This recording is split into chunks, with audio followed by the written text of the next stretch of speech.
мавсими нави сайри ҷаҳонии ҷудо бо мусобиқаи гран-прии Португалия оғоз гардид.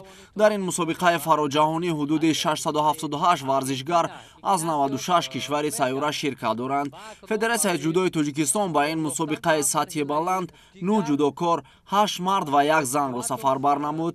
Дар рӯзи аввали рақобатҳо кишвари моро 3 варзишгар Аҳлия Муминова дар вазни то 52 кило ва Муҳаммадсолеҳ Қувватов бо Меҳрзод Суфиев дар вазни то 60 кило намояндагӣ намуданд. Аз миёни ҷудокорони меҳан аввалин шуда ба майдони диловарӣ Муҳаммадсолеҳ Қувватов баромад. Дар рақобати аввали хеш Қувватов бо варзишгари аргентинӣ Игнасио Фреҷиаро сабқат кард. Дар рақобати мазкур варзишгари тоҷик бидуни мушкилӣ ин ҳарифи хешро мағлуб сохт. Дар сонияҳои аввали вохӯрӣ Қувватов аз як имконияти мусоид истифода намуда соҳиби имтиёзи вазарӣ гардид.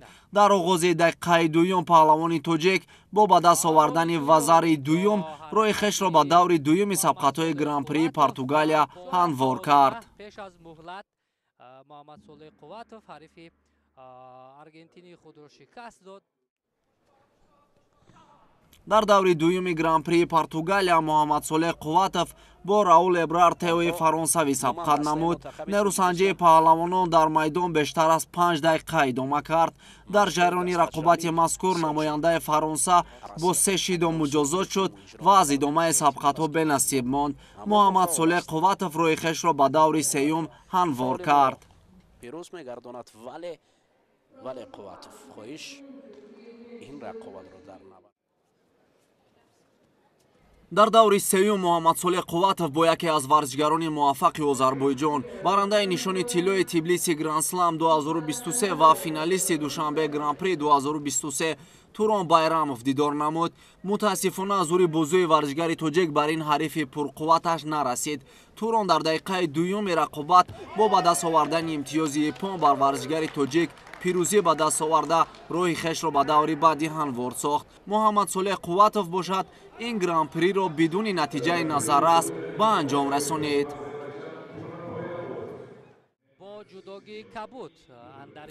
паҳлавони дигари тоҷик дар вазни то 60 кило Меҳрзод Суфиев дар даври аввал бо ҳамтои хеш аз Ҳиндустон Ядав Виджай Кумар рақобат кард. сабқати варзишгарон дар майдон бисёр ҷолибу диданӣ сурат гирифта то голден скор тӯл кашид.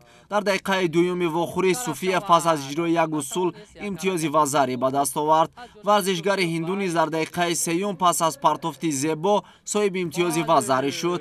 дар дақиқаи дуюми вақтҳои тиллоӣ варзишгари ҳиндустонӣ бо шидои сеюм муҷозот гардида аз идомаи сабқатҳо бенасиб монд. бо ҳамин Меҳрзод Суфиев ба даври дуюм баромад. Виджай Кумар ва Меҳрзод Суфиев бошад роҳи худро ба марҳилаи дуввум ҳамвор кард. дар дидори дуюми хеш варзишгари 24-солаи тоҷик Меҳрзод Суфиев дар гран-прии Португалия бо Ғамзат Заирбеков намояндаи Русия дидор кард. мутаассифона дар нерӯсанҷии мазкур паҳлавони тоҷик дар як рақобати сахту сангин бо як вазари мағлуб гардида ҳунарнамоии хешро дар гран-прии Португалия хотима бахшид.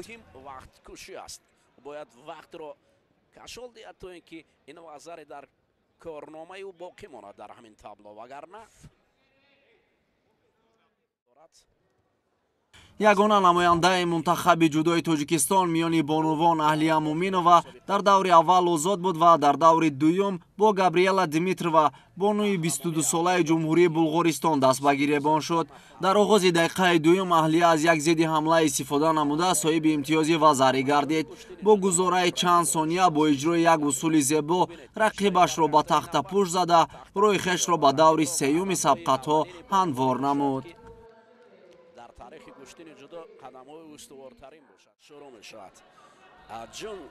дар рақобати дуюми хеш Аҳлия Муминова бо ҷудокори Кореяи Ҷанубӣ Юнг Ерин рақобат намуд. дар дақиқаи аввали нерӯсанҷӣ бонуи кореягӣ маҳорати воло нишон дода соҳиби имтиёзи вазарӣ гардид. то дақиқаи охири рақобат Муминова талош кард то аз ин варзишгари бо таҷриба имтиёз ситонад, аммо Юнг бо ба даст овардани имтиёзи дуюми вазари роҳи хешро ба даври чорякниҳоӣ ҳамвор сохт. гран-прии Португалия барои бонуи тоҷик хотима ёфт. бо ҳамин тартиб рӯзи аввали ҷадвали сабқатҳои гран-прии Португалия барои ҷудокорони тоҷик бидуни натиҷаи назаррас пушти сар шуд.